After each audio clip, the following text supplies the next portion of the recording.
Adjustment number 1 closing stock लिखो। First effect trading credit, second effect balance sheet current assets. Second outstanding expenses, जैसे कि आपको दिया outstanding salary, मतलब salary पे करना बाकी है। फर्स्ट इफेक्ट उसका जाता है सैलरी में add. Second effect outstanding expenses में लाइबिलिटी, मेरे सर पे रिस्पॉन्सिबिलिटी है, मुझे पे करना है। Third prepaid expense, prepaid expense मतलब आपने एडवांस में ही पे करके रखा है, इस ईयर का खर्चा नहीं है, नेक्स्ट ईयर का खर्चा है जो आपने एडवांस में पे करके रखा है। फर्स्ट इफेक्ट एक्सपेंस में से माइनस, सेकेंड इफेक्ट ये आपका क्या है, असेट है। एक्सपेंस में से माइनस क्यों हो रहा है, क्योंकि वो इस ईयर का एक्सपेंस नहीं है, वो नेक्स्ट ईयर का एक्सपेंस है। फोर्थ आपको दिया हुआ है income received in advance, income तो आई है, जैसे इंटरेस्ट या रेंट हो गया, रेंट आपको टोटल आई तो है बट उसमें से कुछ 1-2 महीने की एडवांस में आई है, यानी नेक्स्ट ईयर के लिए, तो वो इस ईयर की इनकम से माइनस होगा। सेकेंड इफेक्ट मैंने एडवांस में किसी से पैसे लिए हैं तो मेरे सर पे एक रिस्पॉन्सिबिलिटी है, मुझे पे करना है या सर्विस देनी है, सर्विस नहीं दे पाई तो पैसे रिटर्न करना है, तो मेरे लिए क्या है, लाइबिलिटी। आउटस्टैंडिंग इनकम या इनकम रिसीवेबल या अक्रूड इनकम, 3 वर्ड्स है।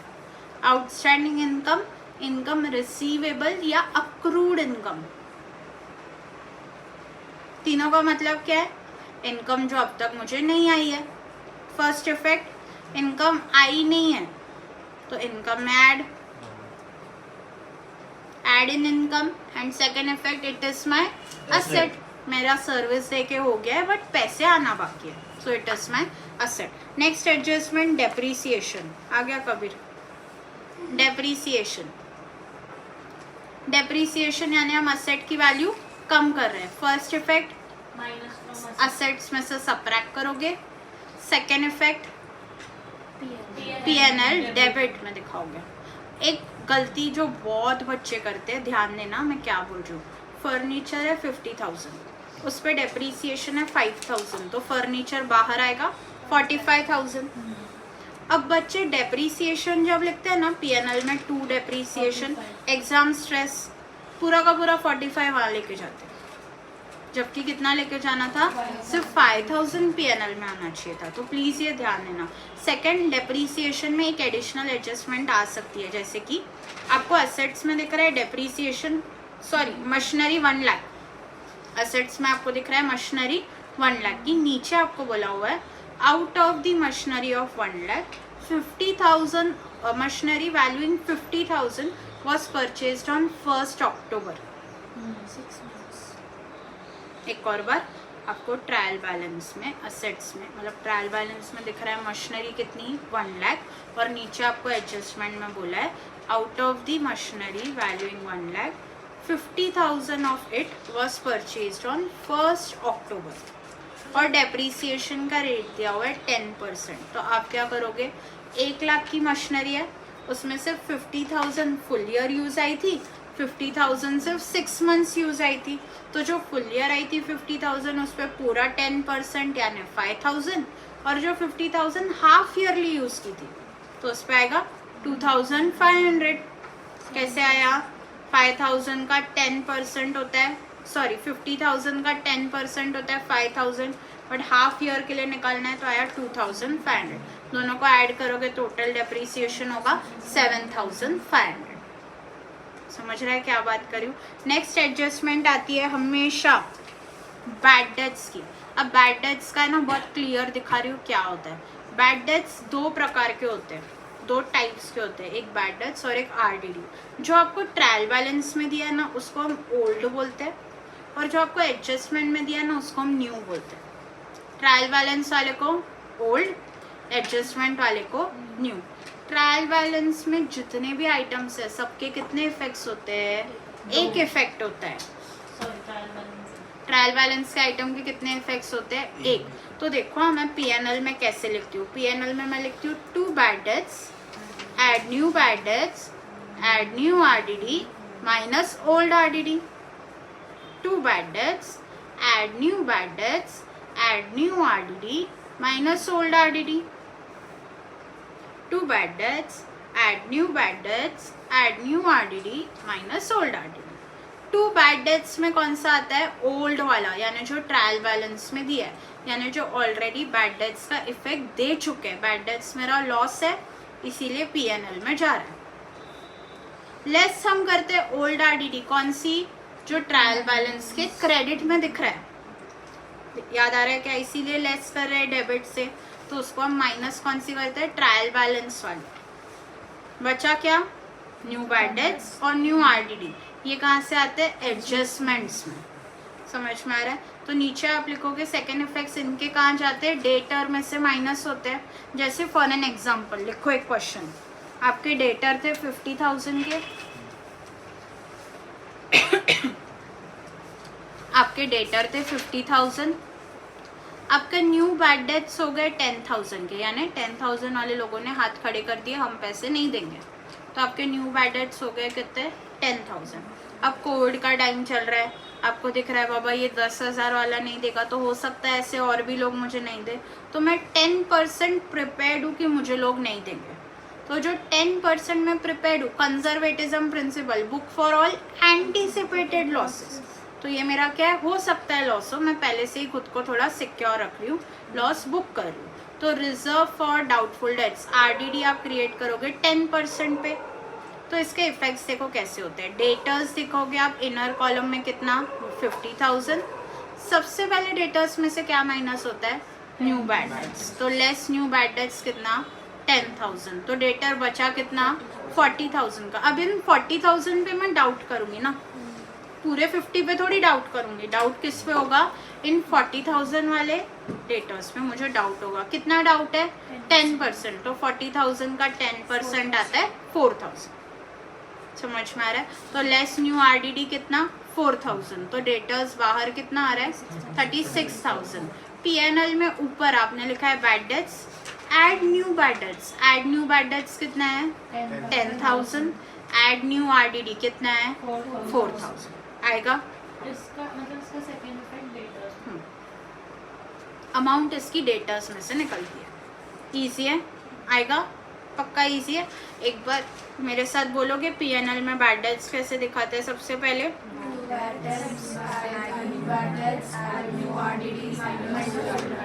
बोलो ना जोर से। फर्स्ट क्या है? टू बैड डेट्स, एक और बार इतना जोर से बोलो फर्स्ट फ्लोर वाली उठ जाए। बताओ।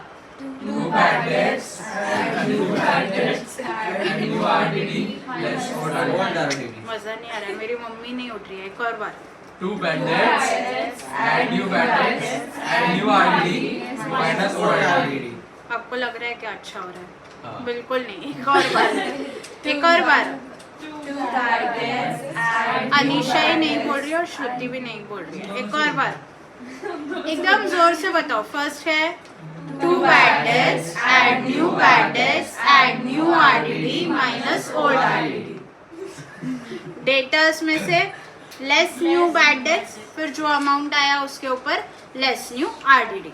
याद आएगा? इजी है। अभी नेक्स्ट एडजस्टमेंट है interest on capital. Interest on capital, capital के ऊपर इंटरेस्ट दे रहे हैं हम, तो ये बताओ बिजनेस के लिए एक्सपेंस है या इनकम है? एक्सपेंस है, तो कहा जाएगा पीएनएल डेबिट। पार्टनर को मिल रहा है तो पार्टनर के अकाउंट का बैलेंस बढ़ जाएगा, तो पार्टनर के कैपिटल अकाउंट में क्रेडिट या ऐड या credit. Interest on partners capital या इंटरेस्ट ऑन कैपिटल, हम ओनर को कैपिटल पे इंटरेस्ट दे रहे हैं, तो बिजनेस के लिए एक्सपेंस है इसीलिए पीएनएल डेबिट, और दूसरा पार्टनर को या ओनर को मिल रहा है इसलिए उसके अकाउंट में ऐड होगा। समझ में आ रहा है? ऐड कैपिटल में करेंगे 11th स्टैंडर्ड वाले और 12th वाले partners capital credit. Next interest on drawings.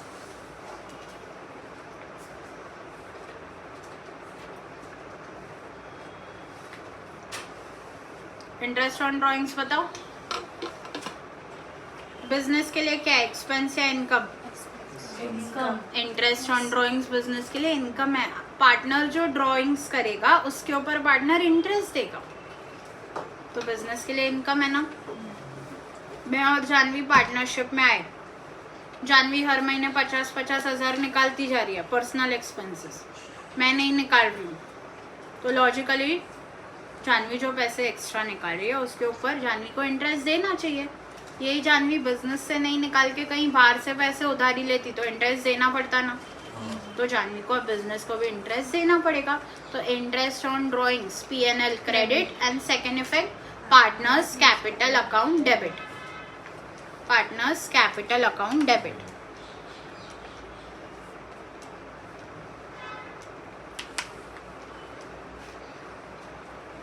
Unrecorded purchases,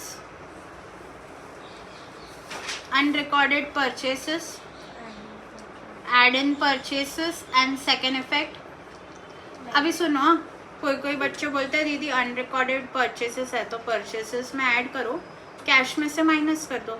अगर कैश में पे हुआ होता तो मेरा कैश बैलेंस हाथ में कम हो जाता, एंट्री भले ही रिकॉर्ड नहीं हो बट हाथ का कैश बैलेंस कम हो जाता। मैं लास्ट में कैश टैली कर रही हूँ, बुक्स में कितना दिख रहा है और हाथ में कितना दिख रहा है सेम आया होगा, इसीलिए मैंने ट्रायल बैलेंस में राइट किया ना। मतलब ये एंट्री उधारी पे परचेसेस की थी इसीलिए स्किप हो गई, तो किस में ऐड करेंगे हम, क्रेडिटर्स में ऐड करेंगे। नेक्स्ट अनरिकॉर्डेड सेल्स, लगे सोच सकते हो, डेटर्स में ऐड करेंगे और दूसरा सेल्स में सब सेल्स में भी ऐड करेंगे। अनरिकॉर्डेड सेल्स, सेल्स सीखना आप भूल गए हो।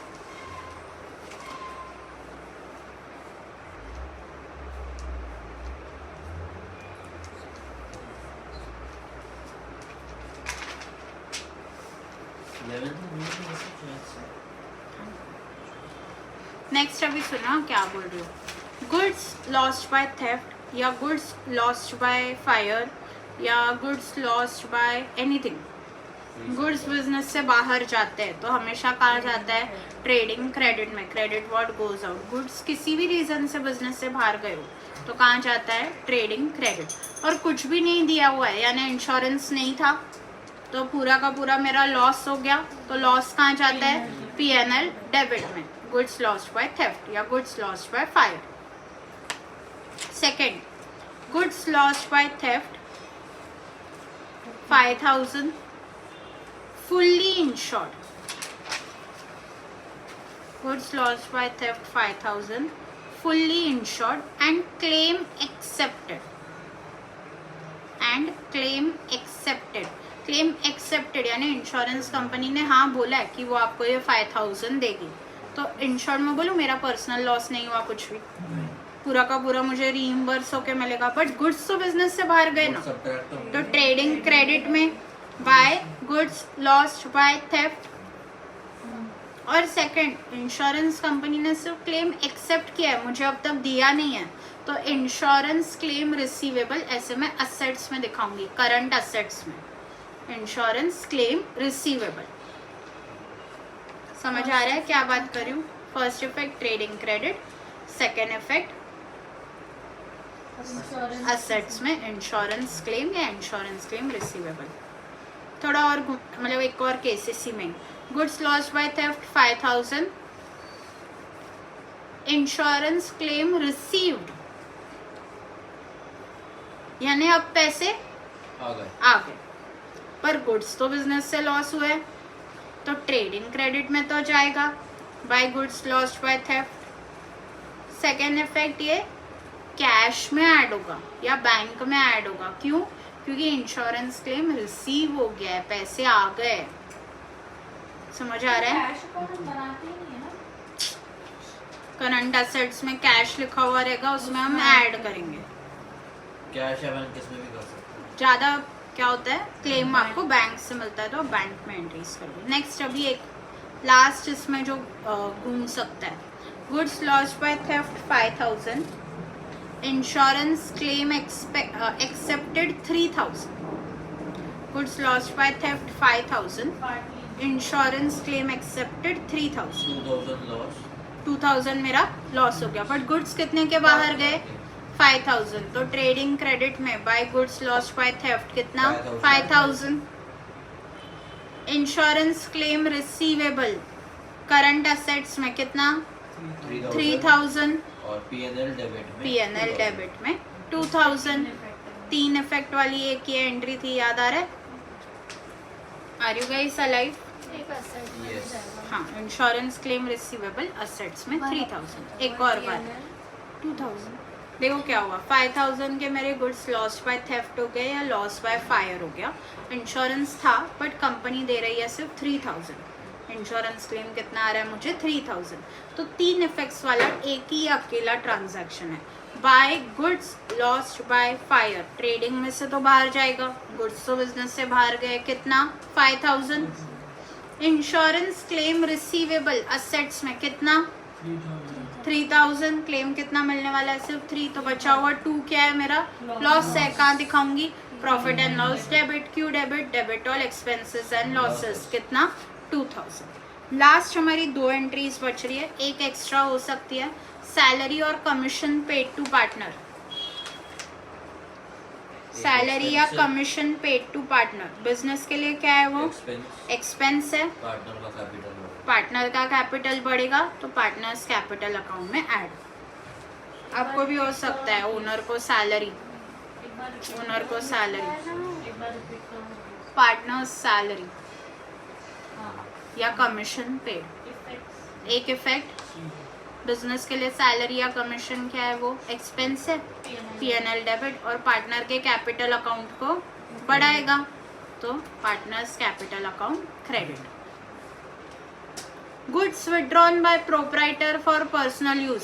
गुड्स कम होंगे, ड्राइंग्स बढ़ेगी। Goods withdrawn by proprietor for personal use. First effect, goods तो बिजनेस से बाहर जा रहे हैं, जब भी गुड्स बाहर जाते हो सीधा सीधा ट्रेडिंग क्रेडिट।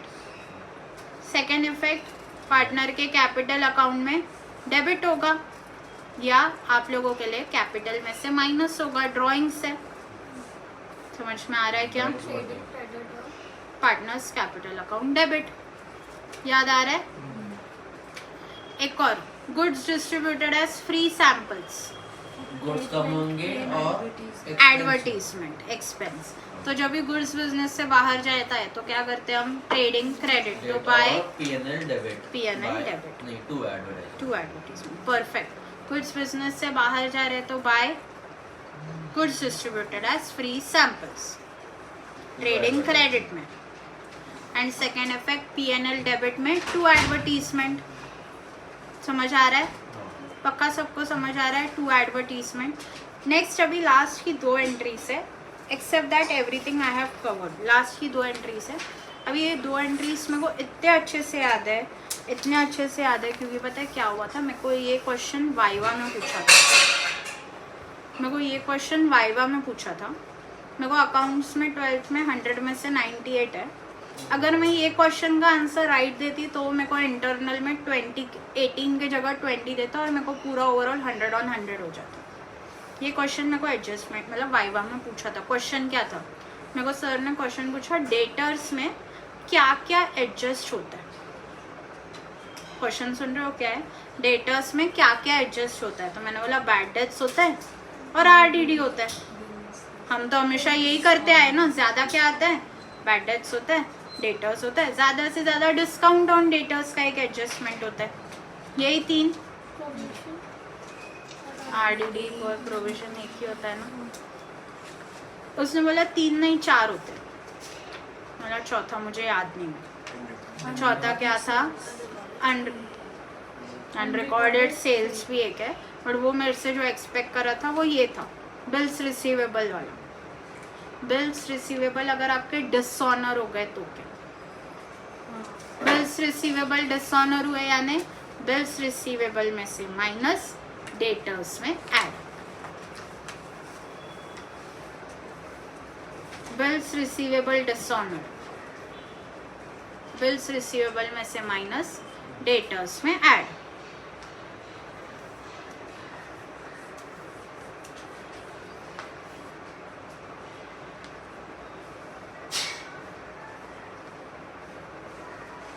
दी कैसे? बिल्स रिसीवेबल मतलब मेरा एसेट, मेरे को पैसे आने वाले थे, मैंने सर्विस दी थी। बिल्स रिसीवेबल, बिल्स पेबल, ये बिल्स ऑफ एक्सचेंज वाला कंसेप्ट है, आपको आएगा। हाँ, ये तो नहीं आता एक्चुअली ट्रेडिंग में। ये एडजस्टमेंट एक आधा बारी कोई एक सम में आया है, इतना फ्रीक्वेंट एडजस्टमेंट नहीं है, इसीलिए हमको याद भी नहीं रहता है. Next, bills payable dishonour. Bills payable dishonour खुद ही सोच के बताओ. बिल्स पेएबल में से माइनस क्रेडिटर्स में ऐड, आपको मैं सिखाऊंगी. बिल्स पेएबल में से माइनस क्रेडिटर्स में ऐड. सारी एडजस्टमेंट खत्म, कोई डाउट है? नहीं. Last I am moving to 3, 4 नहीं 5, 6 हिडन एडजस्टमेंट्स. हिडन एडजस्टमेंट यानी ट्रायल बैलेंस में ये एडजस्टमेंट है पर आपको लगेगा नहीं कि ये एडजस्टमेंट है. Hidden adjustment. एडजस्टमेंट नंबर 1 आपको दिया है सैलरी पेड 10,000 और ब्रैकेट में दिया है फॉर 10 मंथ्स. सैलरी पेड दिया है 10,000 और ब्रैकेट में दिया है फॉर 10 मंथ्स. इसका मतलब 2,000 कम दिया. 2 मंथ की सैलरी आउटस्टैंडिंग है. 2 मंथ्स की सैलरी हमारी क्या है? आउटस्टैंडिंग है. तो इसका एक इफेक्ट क्या होता है? सैलरीज में ऐड. सेकेंड इफेक्ट क्या होता है? सेकेंड इफेक्ट क्या होगा? आउटस्टैंडिंग सैलरीज मेरी लाइबिलिटी है. सैलरी में ऐड क्या होगा? टोटल इस ईयर का सैलरी का खर्चा कितना होना चाहिए? 12,000. अच्छा. नेक्स्ट, दूसरा था किधर है? Liability. Second, insurance premium paid आपको दिया हुआ है टोटल 12,000. इंश्योरेंस प्रीमियम पेड 12,000 और ब्रैकेट में दिया हुआ है up to 30 June 2023. Up to 30 June 2023 यानी मैं बोलूँ 3 महीने का इंश्योरेंस हमने एडवांस दिया है. अप्रैल, मई, जून, ये तो नेक्स्ट ईयर में पड़ रहे हैं. तो 3 महीने का मैंने एडवांस दिया है. यानी कितना एडवांस दिया है? 12,000 पूरे साल का दिया है. तो 1 महीने का कितना? 1,000. 3 महीने का एडवांस दिया है तो टोटल एडवांस कितना? 3,000. तो ये प्रीपेड एक्सपेंस वाला कंसेप्ट है. Subtract from expense and asset. Subtract from expense and asset.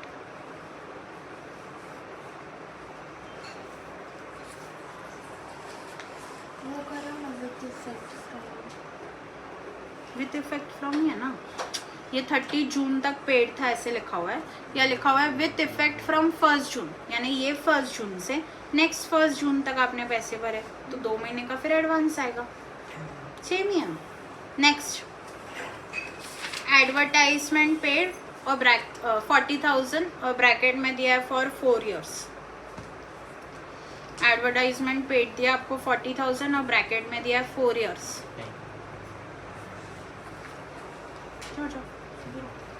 तो फिर क्या करेंगे? क्या करेंगे? 3 साल का एडवांस है तो क्या करेंगे? इसमें से एडवर्टीजमेंट में से माइनस 30,000 और प्रीपेड एक्सपेंस असेट में 30,000. समझ आ रहा है?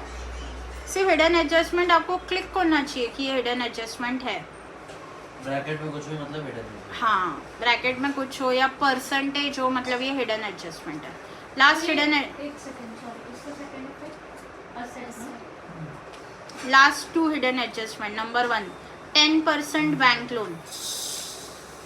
बैंक लोन के आगे दिया है 10% बैंक लोन और ब्रैकेट में दिया है टेकन ऑन 1 October 1 लाख. सुना क्या क्वेश्चन? 10% बैंक लोन, ब्रैकेट में दिया है टेकन ऑन 1 October और अमाउंट है 1 लाख.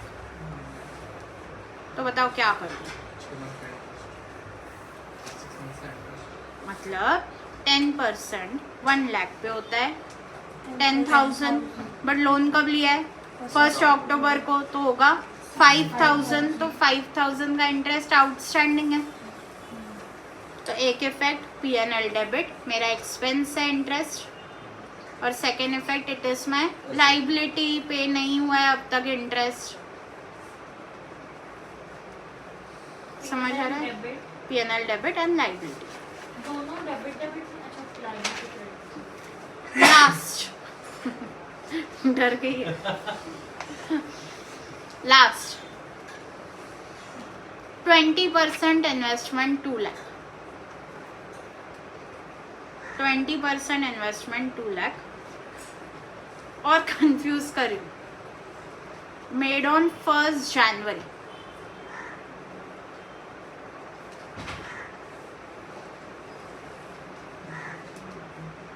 मतलब 20,000 का 20%. 20,000 ने 2 लाख बोला मैंने. 2 लाख पे 20% होता है 40,000. ये पूरे साल का. बट मैंने इन्वेस्टमेंट कब की है? 3 महीने, जनवरी, फरवरी, मार्च. तो मेरे को इंटरेस्ट कितना आउटस्टैंडिंग है? सिर्फ 3 मंथ्स का. तो कैसे निकालेंगे? आप शॉर्टकट सुनो. होपलेस. शॉर्टकट सुनो. अच्छा 3. राइट है आपका. 40,000 का मेरा इंटरेस्ट है. 2 लाख पर 20% कितना होता है? 40,000. ये तो फुल ईयर का. 6 मंथ्स का 20,000. 3 मंथ्स का 10,000. समझ में आ रहा है? तो फर्स्ट इफेक्ट बताओ कबीर. तो 10,000 अपना आउटस्टैंडिंग है. आउटस्टैंडिंग इंटरेस्ट है 10,000. फर्स्ट इफेक्ट इन्वेस्टमेंट में add. And second effect hopeless. Investment में add. Second effect liability. Pay नहीं करना है. इन्वेस्टमेंट पे इंटरेस्ट आएगा. पीएनएल डेबिट या credit? Credit all incomes and gains. Interest receivable. Receive नहीं, रिसीवेबल. डन. चैप्टर हो. इन्वेस्टमेंट में क्या करेंगे? इन्वेस्टमेंट में ऐड. क्या बोल के? Add interest receivable. Outstanding interest है ना. प्रीपेड कैसे है ये? And second effect PNL credit. Easy है.